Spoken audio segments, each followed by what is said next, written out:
Punjab assembly के 9 मुंतखब अरकान ने हल्फ उठा लिया। मरियम नवाज और मरियम औरंगजेब ने भी रुकन पंजाब असम्बली का हल्फ उठाया। मुस्लिम लीग नून और इत्तेहादियों के 215, सुन्नी इत्तेहाद कौंसिल के 98 अरकान ईवान में मौजूद थे। स्पीकर सुख्तैन खान ने 9 मुंतखब अरकान से हल्फ लिया। हल्फ बर्दारी के बाद अरकान ने रजिस्टर पर दस्तखत किए। पीपल्स पार्टी की जानिब से हैदर गिलानी पार्लिमानी लीडर नामजद। मुस्लिम लीग नून के रहनुमा मलिक अहमद खान को स्पीकर पंजाब असम्बली नामजद किए जाने का इम्कान। इफ्तिताही इजलास में ही अरकान में नोक झोंक, लीगी और सुन्नी इत्तेहाद के अरकान एक दूसरे के खिलाफ नारेबाजी करते रहे।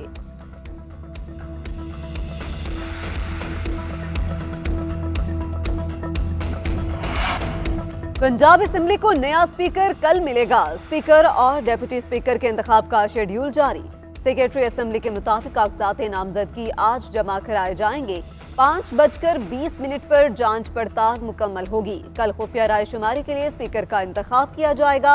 2 पोलिंग बूथ होंगे। कोई भी उम्मीदवार राय शुमारी शुरू होने से कबल कागजात वापस ले सकता है। 9 मुंतखब स्पीकर ओहदा संभालने के बाद डेप्यूटी स्पीकर का इंतखाब कराएंगे। नए स्पीकर और डेप्यूटी स्पीकर मुंतखब होने के बाद वज़ीर आला के इंतखाब का शेड्यूल जारी किया जाएगा। मुस्लिम लीग नून की मरियम नवाज और सुन्नी इत्तेहाद कौंसिल के मियां असलम इकबाल वज़ारत आला के उम्मीदवार हैं।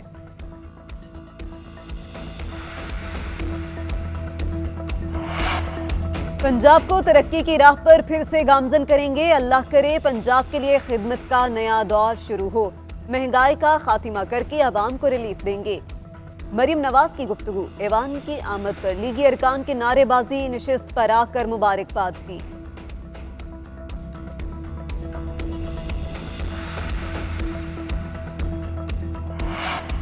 मियां असलम इकबाल की गिरफ्तारी की कोशिश के खिलाफ तौहीन अदालत की दरख्वास्त। पेशावर हाई कोर्ट ने तहरीरी हुक्मनामा जारी कर दिया। IG खैबर पख्तूनख्वा से 14 दिन में जवाब तलब। तहरीरी हुक्मनामे में कहा गया है कि IG Khyber Pakhtunkhwa high court का 21 फरवरी का ऑर्डर पंजाब के IG और सेक्रेटरी दाखिला को पहुंचा दे। पंजाब पुलिस ने गिरफ्तारी की कोशिश की तो IG उन अफसरों के खिलाफ कार्रवाई करे। Additional advocate general IG Khyber Pakhtunkhwa को ये ऑर्डर भी पहुंचा दे।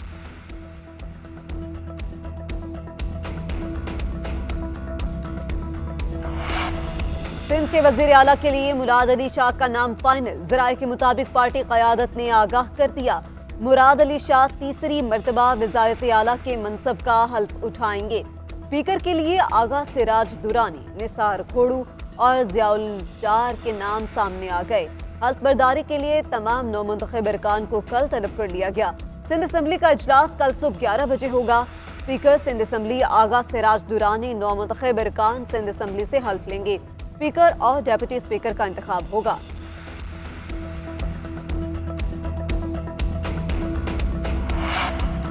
बलोचिस्तान में इक्तदार बांटने का फैसला। 2.5 साल का फॉर्मूला तय। इसहाक डार की ज़ेर सदारत इजलास में फैसला किया गया। पहले 2.5 साल पीपल्स पार्टी और अगले 2.5 साल नून लीग का वजीर आला होगा। बलोचिस्तान से खवातीन की मखसूस नशिस्तों पर नोटिफिकेशन भी जारी कर दिए गए। जाम कमाल कहते हैं पार्टी के फैसले को कबूल करते हैं। दूसरी अपोजिशन जमातों से भी राब्ते करेंगे, मगर जरूरी नहीं कि दीगर जमातें भी काबीना का हिस्सा हों। हुकूमत साजी में एक साथ होकर भी इक्तदार चल सकता है।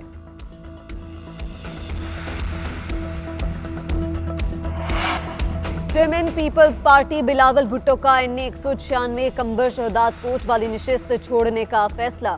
NA 194 ने लाड़काना की सीट अपने पास रख ली। NA 196 के ज़िम्नी इंतखाब में आसिफा भुट्टो पीपल्स पार्टी की उम्मीदवार होंगी। कंबर की नशिस्त पर माजी में बेनजीर भुट्टो इलेक्शन लड़ चुकी हैं।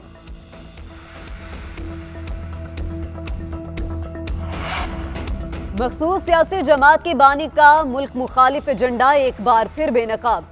सियासी मकासद के हुसूल के लिए IMF को निशाने पर ले लिया। मखसूस जमात के बानी ने बैरिस्टर अली जफर के जरिए ऐलान किया कि IMF को खत लिखकर कर्ज रोकने का कहा जाएगा। खत लिखने के फैसले से मईशत और अवाम को शदीद नुकसान होगा। हुसैन हकानी का कहना है कि ऐसा लगता है ऐसे खत का मकसद अफरा तफरी पैदा करना है।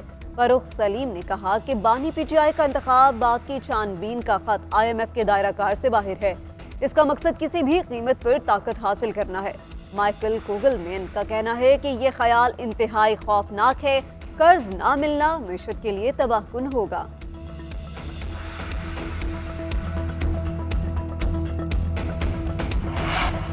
पीपल्स पार्टी अपने इत्तेहादियों को दुरुस्त रास्ता बताती है, ब्लैकमेल नहीं करती। मौलाना अपने अंदाज सियासत का मुवाजना दूसरी जमातों से ना करे। फैसल करीम कुंडी का मौलाना फजलुर रहमान के बयान पर जवाब। बोले, खैबर पख्तूनख्वा के अवाम मौलाना से पूछते हैं कि हमारा सौदा कितनी कीमत के एवज किया गया। खैबर पख्तूनख्वा में गवर्नर और वजीर आला मौलाना के मंसूर नजर थे, धांधली कैसे हो गई। पीपल्स पार्टी की क़यादत खुद फैसले करती है और अवाम को साथ लेकर चलती है। मौलाना किसी और के इशारे पर धरना देते और हुक्म मिलने पर खत्म करते हैं। सदर मुमलिकत डॉक्टर आरिफ अलवी का करतारपुर राहदारी का दौरा, सिख यात्रियों के लिए इंतजामात का जायजा, म्यूजियम और लंगर खाने का दौरा भी किया। सदर मुमलिकत का कहना था कि करतारपुर राहदारी अमन की अलामत है। राहदारी से दुनिया को पैगाम दिया कि पाकिस्तान अमन का ख्वाहिशमंद है। बैनुल मज़ाहिब हम आहंगी के ऐसे मज़ीद इक़दामात से खित्ते में अमन को फ़रोग़ मिलेगा। सदर मुमलिकत ने करतारपुर साहब में मुख्तलिफ मकामात का दौरा किया और यात्रियों के लिए किए गए इंतजामात को भी सराहा।